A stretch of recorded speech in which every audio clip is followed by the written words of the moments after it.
Boa noite, Ana. Boa noite, Renata. Tudo jóia? Boa noite, tudo bem? E você? Tranquilo também, graças a Deus. Estava empolgado pela live. Isso aí, viu? Aí, pô, o pessoal já tá entrando. Ah, É isso então. Boa noite, gente. Só antes de começar, avisar que a live vai ficar gravada, tá? E será postada no nosso feed. Então, assim, quem quiser rever depois pode ficar à vontade. E é isso, gente. A Renata, ela é doutora em administração e foi a primeira mulher mineira a conquistar o título de CNPI, que é o Certificado Nacional de Profissional de Investimentos, né? É um título bem relevante, né, no mercado financeiro. Se eu não me engano, no Brasil mesmo, acho que tem menos de 1.300 analistas no Brasil inteiro com esse título, né? Então, assim, acredito que essa live vai, assim, contribuir muito pra gente. Se você quiser complementar alguma coisa, Renata, fica à vontade, né, antes da gente começar o bate-papo. então, primeiro é um prazer estar aqui com vocês, né? Sou professora universitária também de um Instituto Federal, então, assim, gosto muito de participar principalmente desses projetos de extensão vinculada à universidade. Acho que é daí que a gente fomenta, né, grandes profissionais, principalmente aqueles que se interessam em participar ativamente do contexto da academia, né? Eu trabalho, então, com isso, fomento pesquisa e extensão dentro da universidade e acho isso extremamente relevante. Bom, contexto de mercado aqui vai ser um bate-papo leve, certo?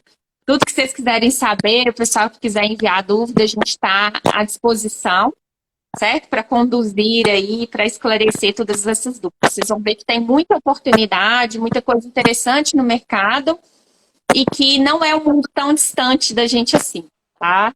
Que ele pode ser acessível desde que a gente busque o conhecimento necessário aí, certo? Perfeito, Renata. Obrigado.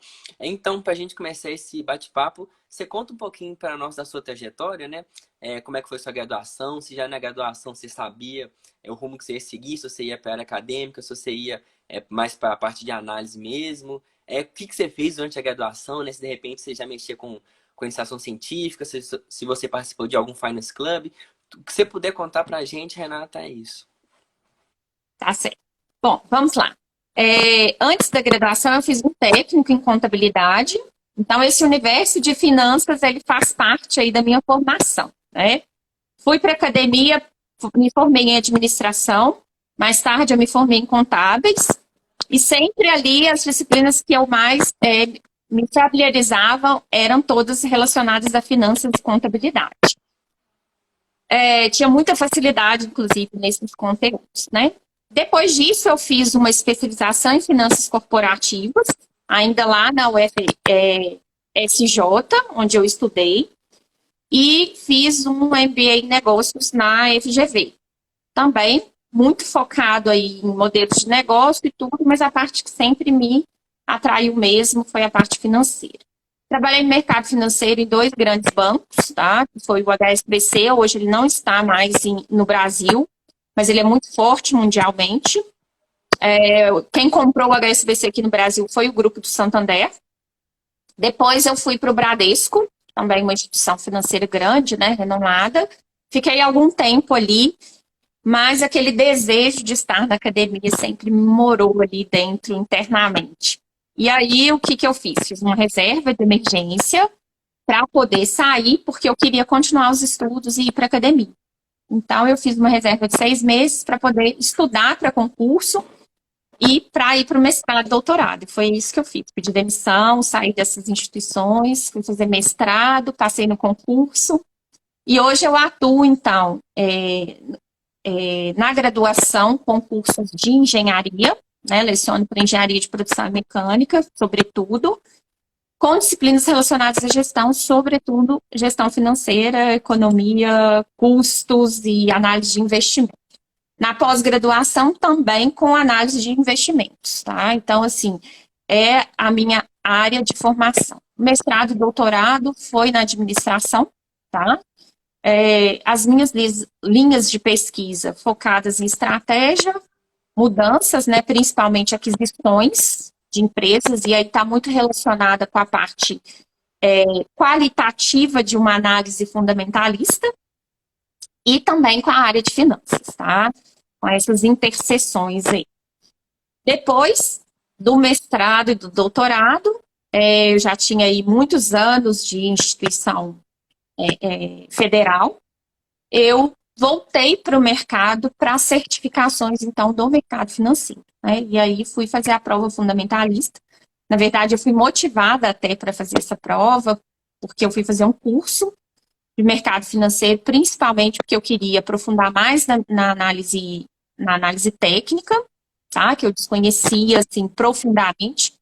A minha formação foi toda na análise fundamentalista. E nesse curso, o professor, né, o mentor ali, que é o professor Mira, ele me chamou para fazer parte da equipe dele e me incentivou a tirar a certificação. Falou, não, você tem que ir lá fazer a prova e pronto, não tem discussão. Tá? Hoje eu sou analista fundamentalista da equipe dele, tá? Por enquanto a única, eu estou ajudando a formar, né, outros companheiros da equipe para eles também fazerem a prova fundamentalista. Tá? Então, assim, essa foi a trajetória. E foi uma surpresa para mim, ao consultar a APMEC, saber que eu era a primeira mulher CNPI fundamentalista de Minas Gerais. Realmente isso foi uma surpresa muito grande. Eu sei que o universo é muito pequeno, né? A gente tem um pouco mais de 100 mulheres CNPI no Brasil, mas foi uma surpresa grande que um estado, né, como o nosso, tão grande, tinha realmente um número praticamente inexistente até a ocasião. Tá? Então, essa foi a trajetória de formação até chegar aqui. Foi bacana demais, Renata. Excelente, excelente. Eu vi que você tinha falado combater com bastante empolgação a questão, né, de projetos, né, de faculdade, etc. Como que você acha que dá para conciliar, de repente, o mundo acadêmico, né, a universidade, com o mundo das finanças, né, de análise? Por exemplo, dá para publicar iniciação científica e aprender ali, né, sobre análise fundamentalista? Você acha que um Finance Club, de repente, pode ser mais relevante? Escrever um TCC, né, de repente, sobre ações? O que você acha, né? Até do impacto que pode ter no universitário posteriormente, depois da graduação. Uhum, tá certo. O que eu tenho observado? Que muita gente tem feito aí o que a gente chama de transposição de carreira, né? Que às vezes até sair da sua carteira original e vir para o mercado financeiro depois que o descobre. Então, assim, eu penso que hoje o trabalho que vocês estão fazendo com esse Finance Club aí, ele é um trabalho super relevante já para despertar isso enquanto a pessoa está no processo de formação dela, né? Então, ali naquele momento, ela já pode entender essas oportunidades, entender o funcionamento desse mercado e até mesmo trilhar, depois disso, né, uma trajetória profissional para atuar dentro do mercado, descobrir as certificações, correr atrás das certificações, porque não é exigido uma formação específica. Desde que você tenha uma formação superior, você pode fazer as provas, tá? Não é específico assim, tem que ser alguém de administração, economia, engenharia.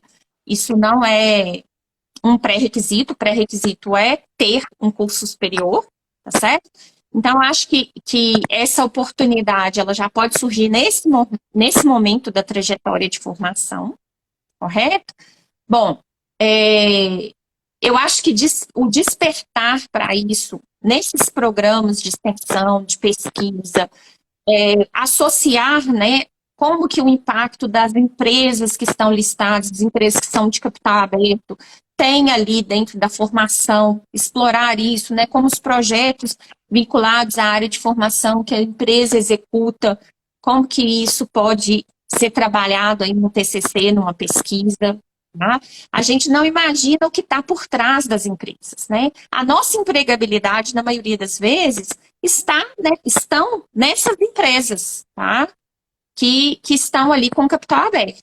Então, a gente não tem muita noção de como que elas influenciam no nosso dia a dia, né? Então, tem muita oportunidade, são muitos temas para se pesquisar, tá? Eu acho que vale uma pesquisa independente, se não for a área de formação, tá? Buscar conhecimento, uma pesquisa independente, orientadores, tá? Que possam conduzir aí nesse universo. Acho que isso só enriquece o portfólio da trajetória profissional desse aluno. Tá? Por quê? Porque tudo que você fizer aí, seja uma certificação, seja uma publicação de um artigo, de um TCC, né? Uma defesa de um TCC, entra para o seu portfólio profissional. E se mais tarde, né, esse profissional quiser fazer essa transposição de carreira, ele tem isso no seu portfólio desde já, né? Então, isso vai colaborar certamente aí para essa formação e para essa realocação, certo? Eu sou uma grande incentivadora desses projetos, sem dúvida. Ah, perfeito, Renata. Obrigado, né, por essa luz. E como que você enxerga a educação financeira no Brasil atualmente? E o que que você acha que a gente pode esperar no futuro, né, da educação financeira? O que que você pode falar? Bom, a educação financeira, ela tem avançado muito, principalmente depois de que essas informações, elas se tornaram mais acessíveis através das redes sociais e através da internet, né? Então, assim, antigamente isso era um universo muito distante das pessoas. Era basicamente a poupança, certo? Que as pessoas tinham acesso e quase nenhuma informação sobre qualquer outro investimento. Eu sei disso porque quando eu trabalhei em banco muito tempo, né, alguns anos, e era o que as pessoas mais buscavam e elas desconheciam qualquer outro produto de investimento que não seja poupança. Mas isso também é um aspecto cultural, porque a poupança foi muito interessante durante muitos anos de inflação alta, certo? Que não existia essa regra atual da poupança. Então, realmente era um produto muito estável, do ponto de vista de não ter oscilações, e muito rentável ainda naquela construção. Depois do plano real para cá, isso mudou a realidade completamente, né? E as pessoas se sentiram aí na necessidade, motivadas a procurar outras possibilidades, porque viram que o dinheiro na poupança realmente não estava rendendo nada, muito pelo contrário. O dinheiro que estava ali, ele estava perdendo poder de compra, certo? Principalmente pela inflação e por essas novas regras, e que a pessoa, ao invés de acumular patrimônio e rentabilidade ao longo do tempo, estava sendo desvalorizado. Então, assim, a educação financeira, ela avançou muito depois desse quadro, dessa necessidade, né, de não mais deixar o dinheiro só na poupança e da necessidade de buscar outras possibilidades mais rentáveis aí para esse dinheiro. Então, acho que esse contexto macro, político e econômico colaborou muito para a necessidade dessa busca de educação financeira e esse advento aí das informações chegarem na rede social e na internet, ficar mais disponível.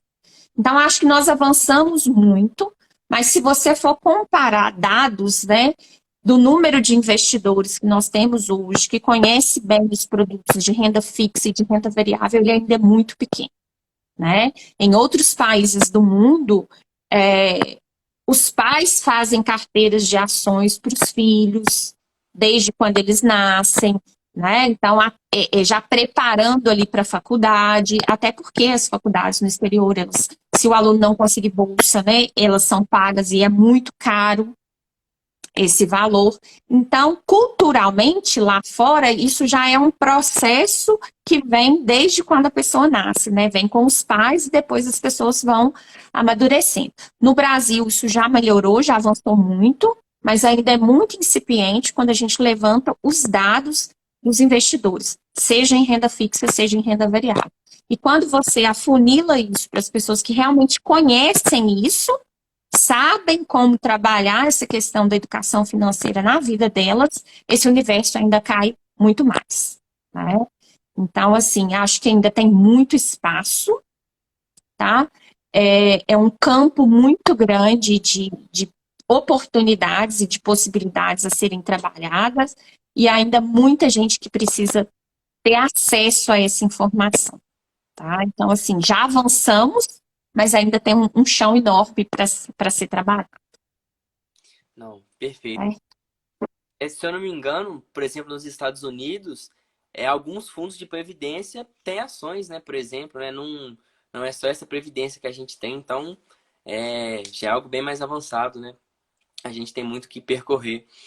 E agora falando um pouco mais da parte de um analista, assim, quais que são os principais aspectos que um analista ele tem que ficar atento na hora de montar um relatório, por exemplo, em uma análise de uma empresa, né? O nosso time do Finance, a partir dessa quarta, já vai começar a tentar montar alguns relatórios, sabe? Tipo assim, não de recomendação, mas tipo só para estudo mesmo, né? E acabar publicando ali para deixar registrado, etc., para quem se interessar em ler. Nada de recomendação, só para estudo próprio mesmo. O que que você acha assim que a gente tem que prestar de atenção, ficar bem atento? Quais as dicas que você pode dar para a gente? Tá certo. Então vamos lá. A primeira coisa, eu sempre falo, um bom relatório, ele te faz conhecer a tese de investimento da empresa, tá? A primeira coisa é essa. O macro desse relatório, ele tem que trazer essa informação. Qual que é aquela tese de investimento? Ela tem fundamento, ela tem bases sólidas ou não? Essa informação, o relatório, quando a pessoa lê, ela tem que ler aquele relatório e se sentir segura dessa informação, certo?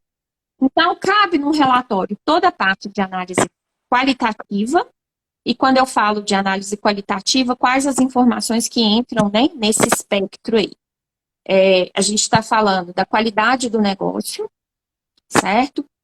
O que aquela empresa investe, como investe no sentido dos seus investimentos, né, dos recursos que ela usa para investir nos seus projetos. Quais são esses projetos?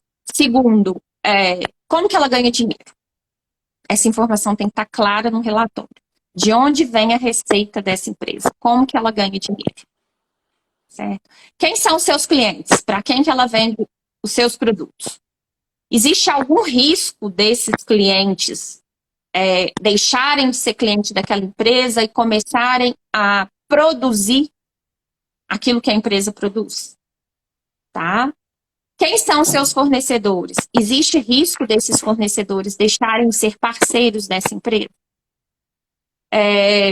Outra coisa, né? Pensando de vista dessa análise qualitativa, existe algum risco desse negócio ser substituído ao longo do tempo? Certo? Esse prazo, esse ciclo de substituição desse negócio, ele é rápido ou ele é demorado? Essa empresa, ela atende só Brasil ou ela atende mundo? E como que ela está organizada nesse universo? Tá? Então, eu gosto muito de usar um recurso da estratégia, inclusive, que é fazer uma análise SWOT, né, que é aquela análise fofa, onde você contempla ali forças, fraquezas, oportunidades e ameaças, tá? Para poder consolidar essas informações do ponto de vista qualitativo. Então, acho que isso é um bom parâmetro e sempre respondendo a essas perguntas, tá? Como que essa empresa ganha dinheiro? Se ela tem maturidade para permanecer no mercado durante muito tempo, sem que o seu negócio seja substituído, e como que ela está posicionada naquele segmento que ela atua. Ela é a líder, ela tem muito campo, muita oportunidade para crescer em termos de participação no mercado, que é o que a gente chama de market share, tá? Aquele mercado está consolidado em termos de receita, ou ainda há muita oportunidade da empresa crescer ao longo do tempo, certo? Então, isso são informações qualitativas, que é da qualidade do negócio. Depois a gente tem que consolidar a parte quantitativa, tá? Não menos importante, obviamente, mas não exclusivamente importante, como muitas pessoas, muitos youtubers, influencers divulgam, tá? Só múltiplos e indicadores financeiros. Então, muito focado nos dados quantitativos e não na qualidade do negócio. Eu acho que as duas informações são importantes, tá? São fundamentais. Então, do ponto de vista da quantitativo, nós vamos ver os múltiplos da empresa, né? E aí a gente vai analisar crescimento de receita, certo? Para tentar entender se aquela empresa é uma empresa madura ou se é uma empresa de crescimento. Porque uma empresa de crescimento, ela entrega um crescimento maior da receita em cada resultado que ela traz. Uma empresa madura, esse crescimento ele vai ser mais estável ou mais lento.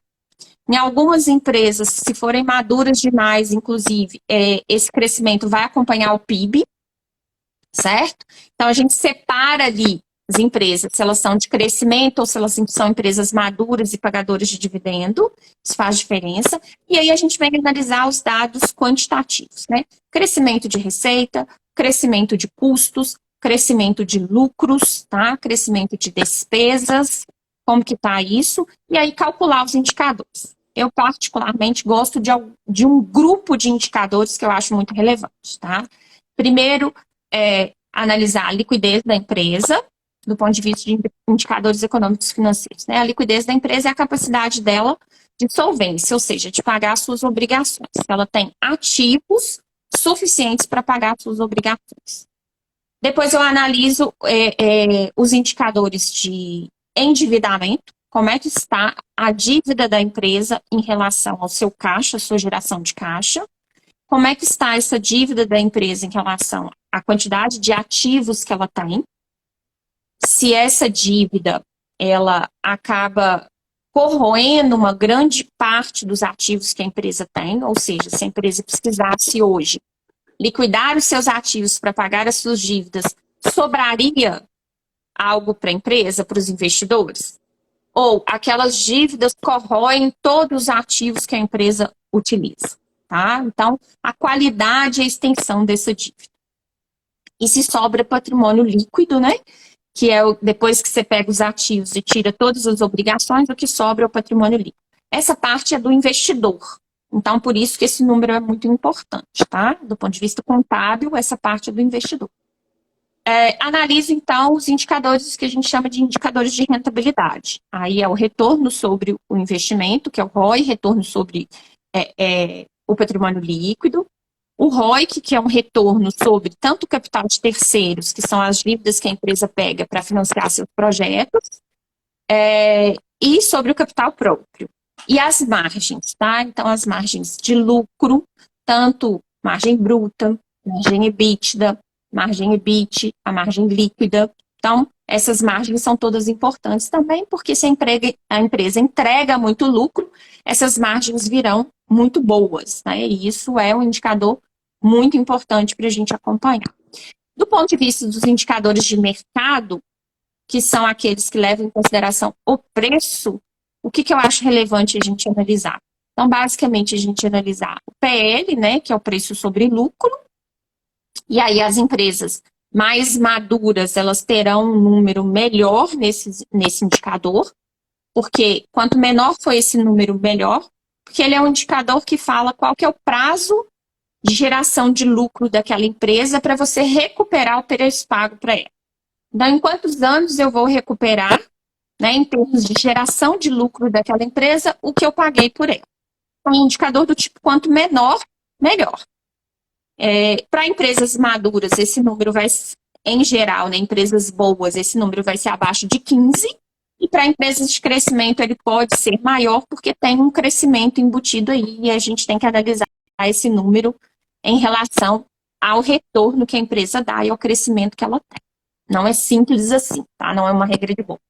O preço sobre o valor patrimonial, por quê? Porque a parte do patrimônio que fica para o investidor. Então, é muito importante a gente analisar quanto que nós estamos pagando em relação ao patrimônio que a empresa tem, que é a parte que cabe mesmo ali ao investidor. Gosto muito do EV/EBITDA, que é o valor da empresa, né, o valor da firma, dividido pelo EBITDA, que é a geração de lucro operacional dela. Ou seja, é um indicador que vai mostrar em quanto tempo de geração de lucro operacional com as atividades principais dela, você recupera o seu investimento. Esse, para mim, é muito importante também. E aí, os indicadores de dívida, que eu já falei, os indicadores de margem de retorno. Tá? Então, esse grupo aí, para mim, eles são muito relevantes na análise quantitativa, tá? Fora isso, né, dentro do balanço da DRE, importante você analisar as evoluções das contas. Se os ativos de longo prazo estão crescendo, por que estão crescendo, se é em virtude dos projetos que a empresa fez, né, se a geração de caixa dela está aumentando, ou seja, esses projetos estão entrando em execução e estão trazendo caixa, né, se ela está vendendo mais, se o custo dela, apesar de estar vendendo mais, né, ou seja, gerando mais receita, se o custo, ou seja, o que ela gasta para produzir, se está corroendo essa receita. Então, são informações muito importantes da gente estar sempre analisando ali dentro dessas demonstrações, tá? Eu parto a minha análise por aí, e depois, obviamente, na medida que os números vão aparecendo e que vão se tornando relevantes, a gente começa a aprofundar nesses números, buscando as informações por trás deles. Okay? Show de bola, Renata. Muito bacana. Deu para dar uma clareada bacana, né? A gente vai até rever essa live depois para tentar sempre abranger esses pontos. E agora, qual que você acha que são as características mais importantes do analista, né? Um cara que vai pegar uma empresa para analisar a mesma ali, escrever um relatório, o que você acha que ele tem que ter? Se é paciência, se é curiosidade, o que você acha, né? O que você pode falar sobre o analista, né? Sobre agora a pessoa, o analista. Então, a primeira coisa é realmente buscar conhecimento, né? Para ele entender aqueles números, entender tudo que a empresa coloca ali de informação que ela traz. Então, acho que isso é fundamental. Curiosidade de aprofundar nas empresas, entender o negócio a fundo, tá? Por exemplo, por que eu falo isso? Porque quando você entende o negócio a fundo, você entende as teses de investimento da empresa, você tem confiança naquele investimento que você fez, quando o mercado, por exemplo, não tá legal. Tá?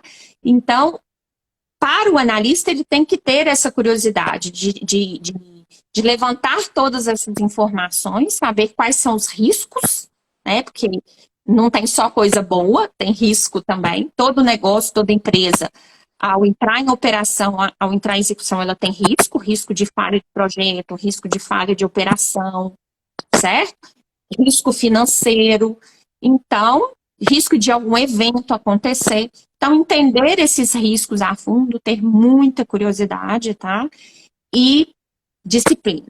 Porque você vai ler o primeiro balanço, você vai fazer a primeira análise, você vai achar assim, muito difícil, cansativo, exaustivo. Nossa, mas eu tenho que ler essas 500 páginas de formulário de referência? Nos primeiros, você vai ter que ler 500 páginas de formulário de referência. Nossa, mas eu vou ter que analisar 4 balanços por ano da empresa? Vou ter que analisar 4 balanços por ano da empresa. Porque a cada trimestre ela divulga um. Depois, à medida que a gente vai avançando, né, vai familiarizando com as nomenclaturas, com as informações que a gente tem que buscar, com as metodologias de análise, como é que a gente faz essa análise, o que vai acontecendo? Isso vai ficando mais rotineiro. Aí você já sabe exatamente quais as informações para aquela empresa que você tem que atentar toda vez que sai um resultado, toda vez que sai um relatório. Tá? Então, a disciplina também, ela é muito importante, tá? É com ela que a gente vai se familiarizando e vai entendendo cada vez mais do negócio, da tese da empresa, como eu disse, tá? Esses são os requisitos para mim principal.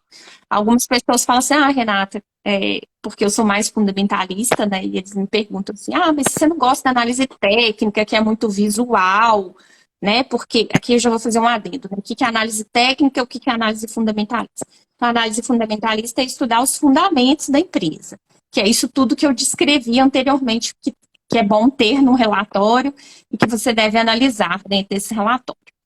E a análise técnica é aquela análise gráfica, né? Ela está centrada no preço dos ativos, na cotação deles, naquele movimento de mercado dentro da bolsa. E ali você tem vários indicadores que te auxiliam a fazer essa análise, a fazer essa leitura de preços, certo? E aí, ele é muito mais visual. Então, assim, tem todo um glamour, né, dentro da análise técnica. E aí muita gente me pergunta, Renata, por que você gosta tanto da análise fundamentalista? Eu falo, gente, eu tenho prazer de ler um balanço, de ler uma demonstração de resultado, de entender os múltiplos, de entender o negócio da empresa. Por quê? Sabendo que esses negócios são sólidos, isso me traz confiança para investir naquela empresa ao longo prazo. E aí eu me sinto parte do negócio daquela empresa. Por quê? Porque se eu sou acionista daquela empresa, eu pertenço ao grupo de investidores que é dono daquele patrimônio líquido daquela empresa. Então, eu quero entender bem o negócio do qual eu sou dona. Certo? Então, isso me dá prazer. Porque se você é empresário, se você é um empreendedor, você não tem que acompanhar o seu negócio. Você não tem que perder tempo fazendo gestão, acompanhando os resultados, analisando o seu negócio, gerindo isso. Eu acredito, né, que essa mesma linha de pensamento deve ser a linha do investidor. Né? Então, você tem que conhecer as empresas das quais você é acionista. Tá? Então, assim, para mim, certo? Estar ali lendo um relatório, entendendo profundamente quais são os projetos daquela empresa, como que esses projetos vão gerar valor para ela ao longo do tempo, ao serem implementados e executados, tá? Como que aquela empresa é melhor ou pior do que o seu concorrente, o que o concorrente está fazendo e que aquela empresa ainda não faz e que pode trazer aí uma vantagem competitiva para ele, certo? Então, assim, essas informações todas, essa análise, tá? Para mim, é muito prazeroso, certo? Não sei se eu respondi sua pergunta, mas é assim que eu me vejo. Respondeu muito bem respondido, viu, Renato? Muito mesmo. Acredito que o povo deve estar adorando aí, né? Eu mesmo aqui, já me sinto assim, mais preparado, né? E como que você enxerga o futuro dos analistas no Brasil, né? Como você acha que vai ser? Se vai ter muita oportunidade? Se é um mercado assim, extremamente concorrido? Se quando o universitário já formou, já compensa tirar uma certificação e ir de cara, né, pro mercado? O que você acha sobre esse ponto? Bom, em relação ao panorama de mercado, né? Se a gente for olhar a conjectura, né, assim, a gente está cada vez mais as pessoas tendo mais informações sobre como funciona o mercado financeiro, como investir nos produtos do mercado financeiro. Então, se cada vez mais pessoas estão tendo acesso, a tendência é que aumente o número de investidores. Aumentando o número de investidores, você vai precisar de cada vez mais profissionais para atuar nesse mercado e atender esse número de investidores que cresce. Porque nem todos os profissionais vão se dedicar à carreira no mercado financeiro. Nós vamos ter médicos, nós vamos ter engenheiros, advogados, né? A gente continua tendo todos os profissionais, mas esses profissionais necessitando de cada vez mais especialistas para auxiliar e conduzir nessa trajetória de investimento. Por que eu estou contextualizando dessa forma? Até porque nós já sabemos hoje, né, que nas bases e nas regras atuais de aposentadoria, ninguém vai manter o seu padrão de vida confiando na Previdência Social. Então, cada vez mais os profissionais eles precisam pensar na sua aposentadoria de forma privada. E aí eu não estou falando de previdência de banco, eu estou falando de constituir um portfólio de investimentos pensando lá na frente em gerar renda para viver a sua aposentadoria, tá?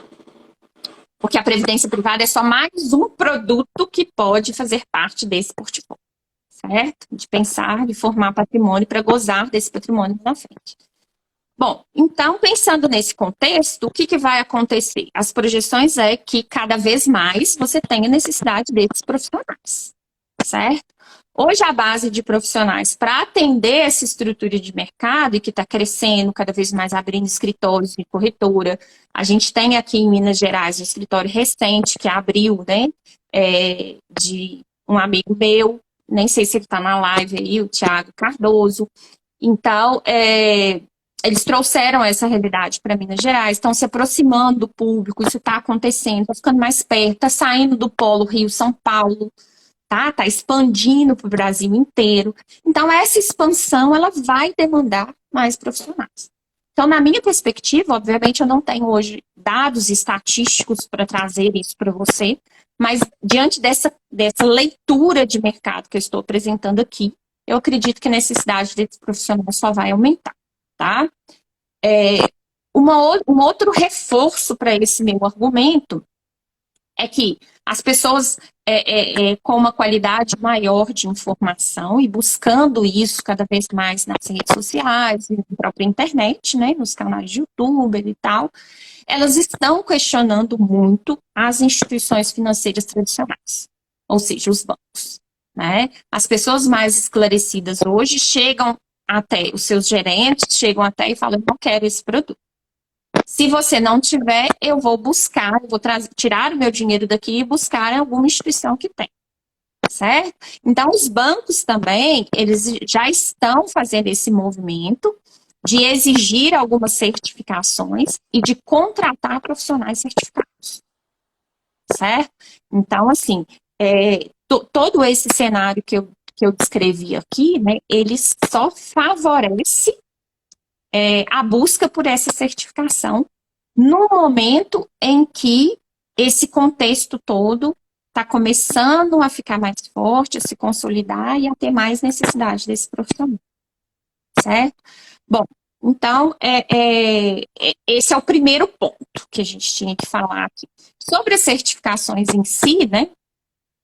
A gente tem várias certificações, tá? Dentro do mercado financeiro, a gente tem o CPA 10 e 20, que basicamente é exigido hoje para o profissional que trabalha no banco, em bancos, tá? Então, isso é uma exigência. A gente tem o CEA, que é o certificado de especialista em investimentos, tá?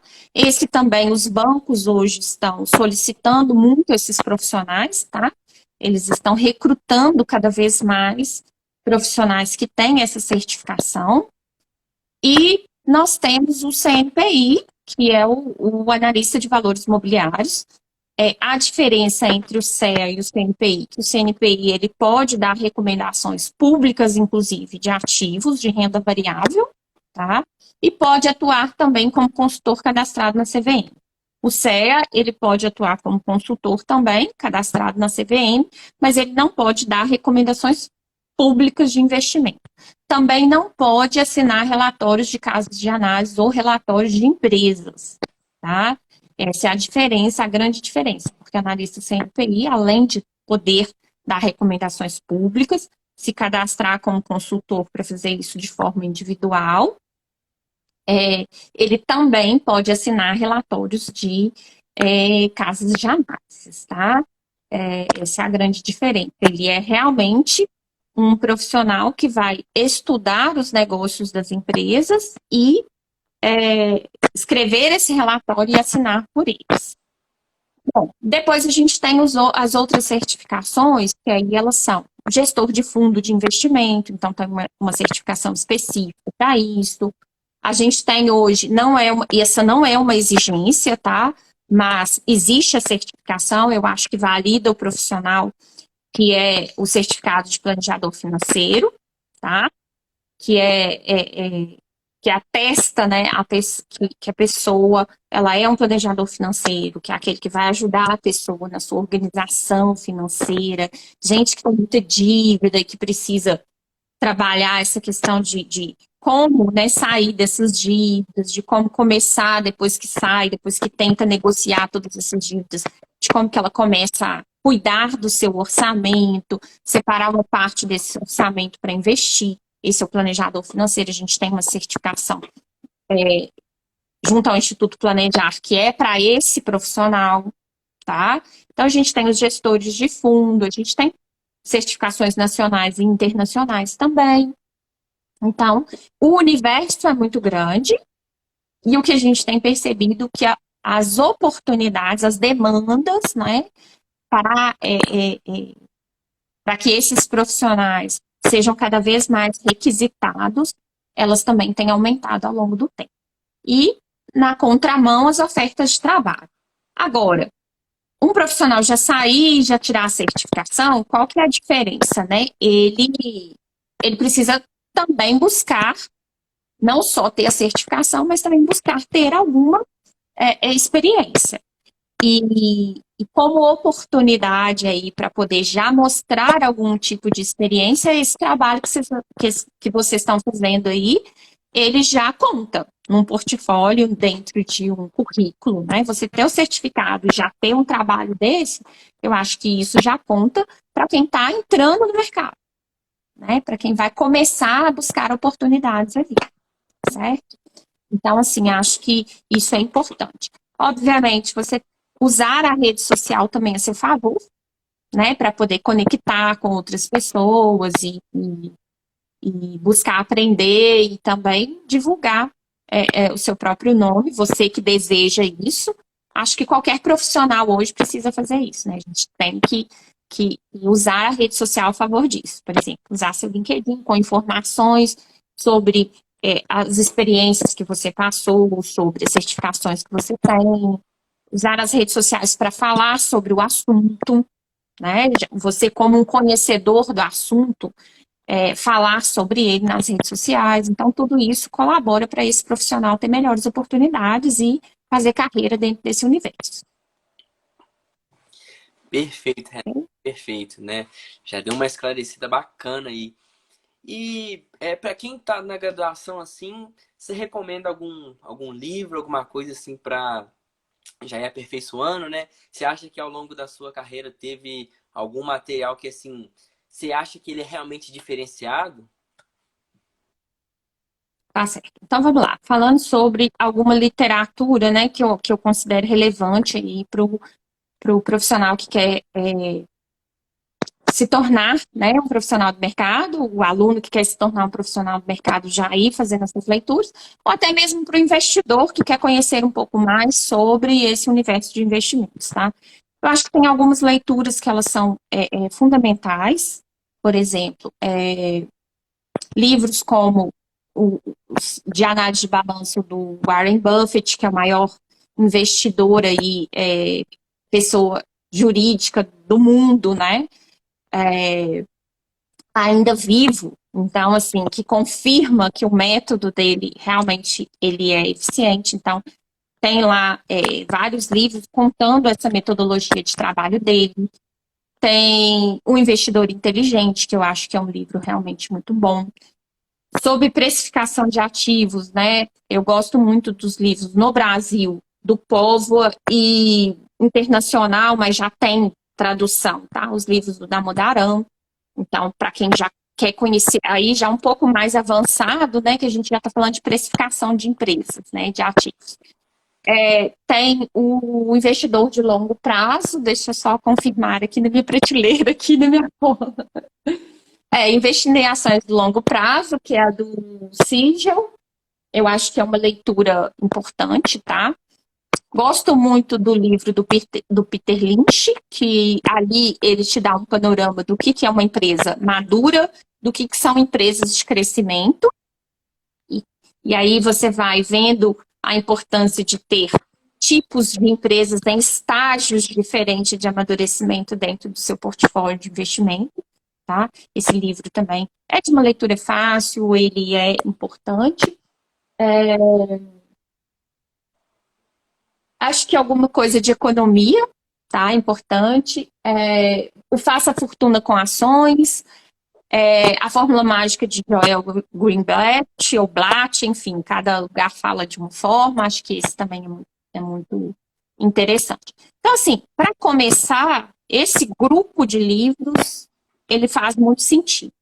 Obviamente que, à medida que a gente vai aprofundando aí nas informações, a gente vai buscando uma literatura mais densa e com mais informações, né? Não, perfeito, perfeito, Renato, perfeito.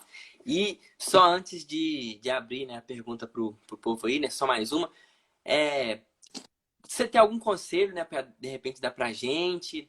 Alguma coisa para falar? Sim, agora eu tô abrindo, né, a palavra assim, passar qualquer mensagem pra gente, Renata, né? Porque assim, você já deu uma luz assim imensa pra gente, né? Já esclareceu bastante coisa. Aí, de repente, posso até ter deixado passar alguma coisa. Então, assim, a palavra tá livre se você quiser passar uma última mensagem antes de eu abrir as perguntas pro povo.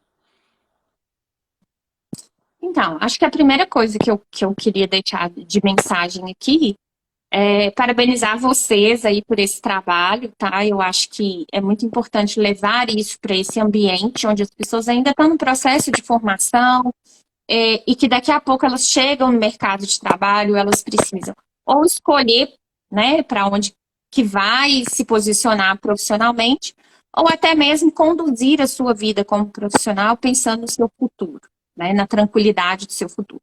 Então, esse tipo de conhecimento, mesmo para aqueles que não vão fazer carreira aí no mercado financeiro, ele é importante do ponto de vista da sua vida pessoal, né?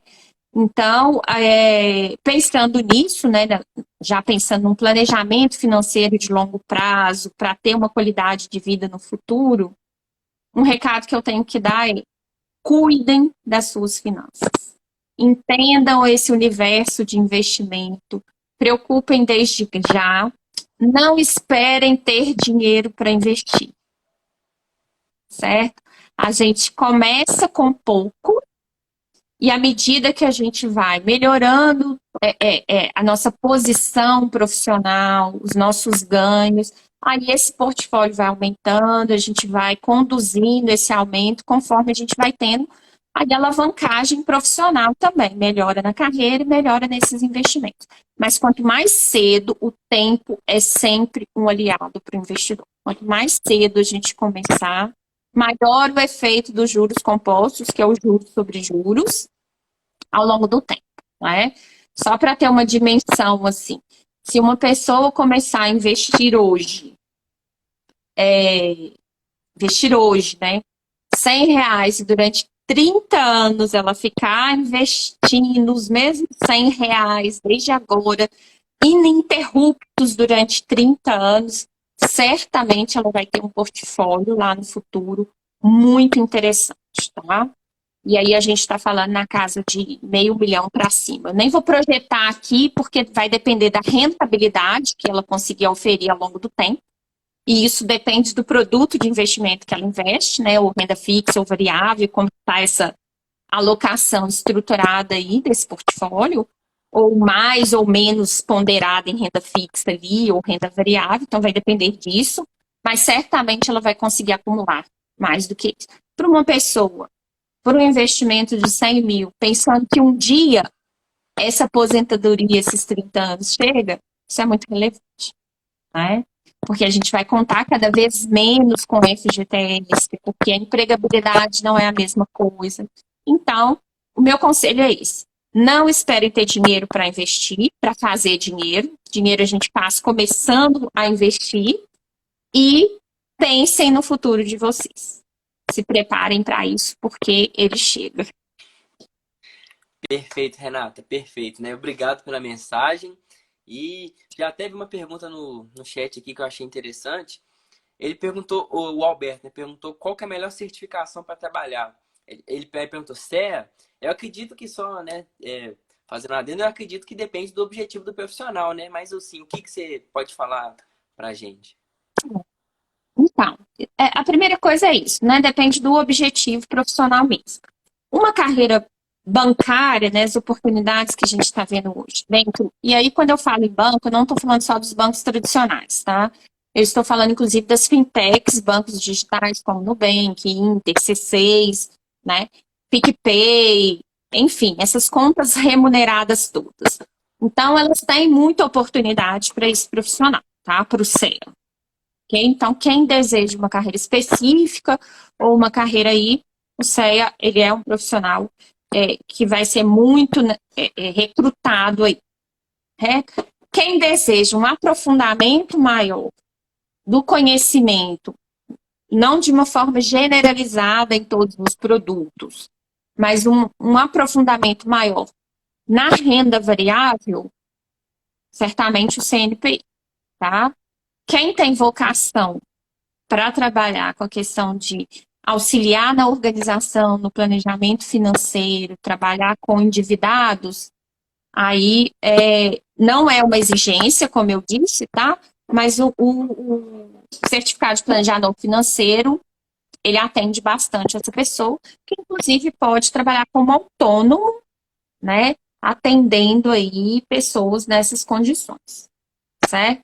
Então, assim, não tem uma certificação que é melhor ou que é mais fácil ter oportunidade.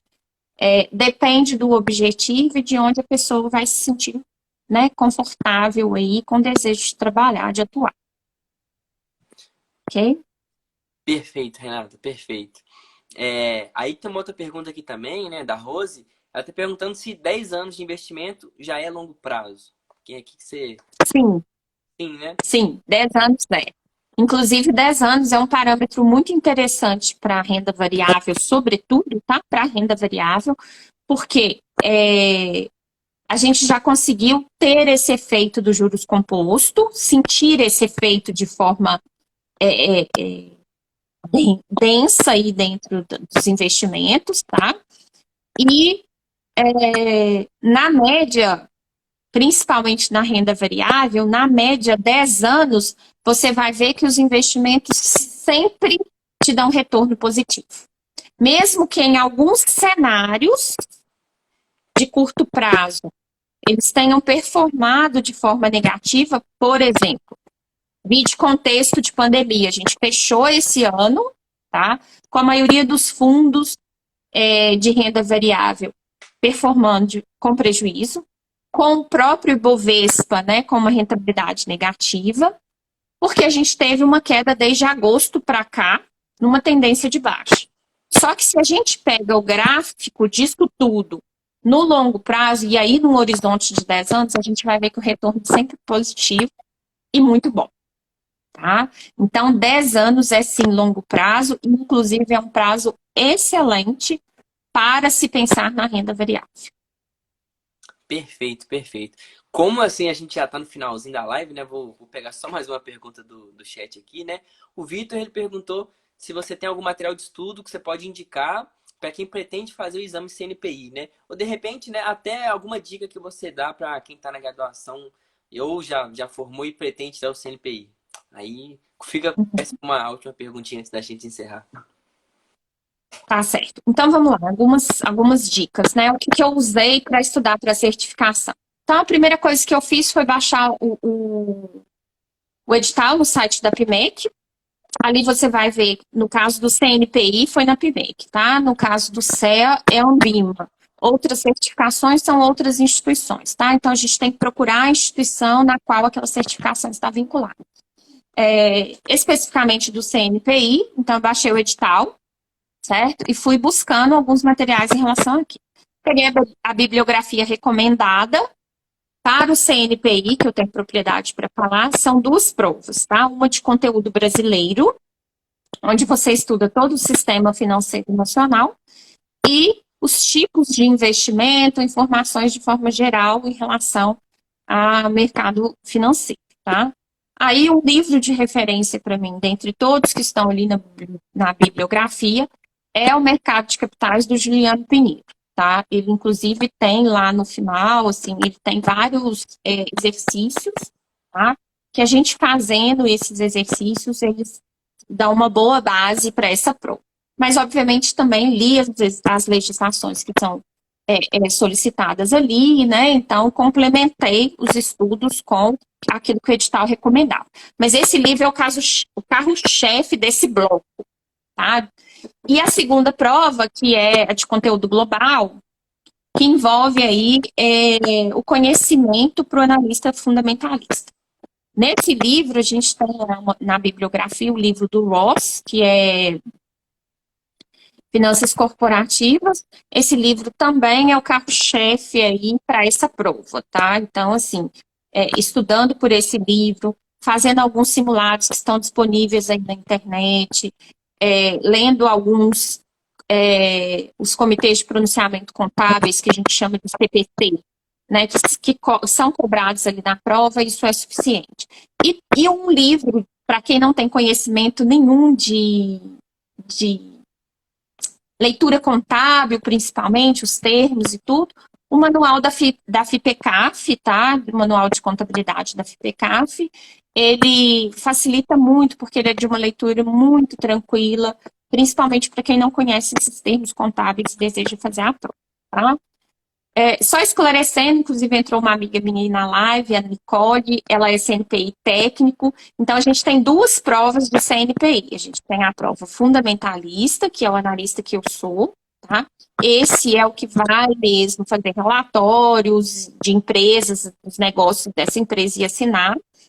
E o CNPI técnico, que é aquele grafista, né? Que é as recomendações dele, investimento, vai ser a partir da análise gráfica de pontos ali, indicadores que ele utiliza para poder fazer essa análise, tá certo? Para a prova do analista CNPI técnico, nós temos também a de conteúdo brasileiro, e aí a mesma bibliografia, e a gente tem a de conteúdo técnico, né? Que aí a bibliografia indicada é o livro do... Nossa, gente, espera aí, que agora... Espera aí. Se a Nick souber, ela vai me salvar. Espera aí. Achei. Aqui, só um minutinho. Chama do Flávio Lemos, tá? Que é Análise Técnica dos Mercados Financeiros. Esse é para o analista técnico. Esse é a base bibliográfica para essa prova, tá certo? Mas tem muitos simulados na internet, tem vários grupos, né, de estudos e tudo, de troca de material, acho que vale a pena consultar. Eu, particularmente, não fiz nenhum cursinho, tá? E acho que uma pessoa que é muito dedicada aos estudos também não tem necessidade de fazer, exceto se ela entender que realmente precisa de uma orientação maior, ok? Então, é isso. Perfeito, Renata, perfeito. Para mim, essa live assim, já agregou muito mesmo. Acredito que para todo mundo aí, cada resposta assim, super, mega, hiper esclarecedora, né? Assim, não sei nem como é que a gente pode te agradecer, né, Renata? Então, pô, agora, assim, se algum dia você precisar de nós, é só entrar em contato, viu? E quem sabe aí depois a gente faz outra live, né? Abordando outro assunto, porque você foi realmente a primeira profissional que estava envolvido tanto no mundo acadêmico quanto no mundo das finanças mesmo, né? Fora da academia. Então foi super interessante o bate-papo, viu, Renata? E assim, a gente agradece demais, viu? E é isso. Então é isso, olha, estou sempre às ordens, viu? Se vocês quiserem marcar outro para a gente discutir, talvez empresas, alguma coisa, estou à disposição. Né? Hoje foi aí um panorama geral do mercado, né? Principalmente do ponto de vista profissional, como que a gente entra nesse mercado e as certificações e como que a gente se posiciona ali. Mas, enfim, estou à disposição aí para uma próxima live, para a gente discutir outros temas que surgirem demanda aí. Mais uma vez, parabéns a vocês, tá? Eu acho que tudo isso que vocês colocaram aí, o trabalho que vocês estão fazendo, introduzindo isso dentro do ambiente acadêmico, né? É muito importante, principalmente para as pessoas começarem a pensar nisso assim que elas entrarem no mercado, se prepararem aí para ser investidor e cuidar da sua vida aí financeira ao longo do tempo. Assim nós teremos menos endividados no Brasil, mais investidores, consequentemente mais qualidade de vida para todos no futuro. Perfeito, Renata, perfeito. Então é isso, gente. A live vai ficar gravada para todo mundo que quiser acessar no perfil aí. A gente vai conseguir postar no Spotify e no Apple Podcast também. E é isso, gente. Obrigado pela participação de todo mundo. Obrigado novamente, Renata. Uma boa noite para todo mundo, gente. Até mais. Tchau, tchau. Mais.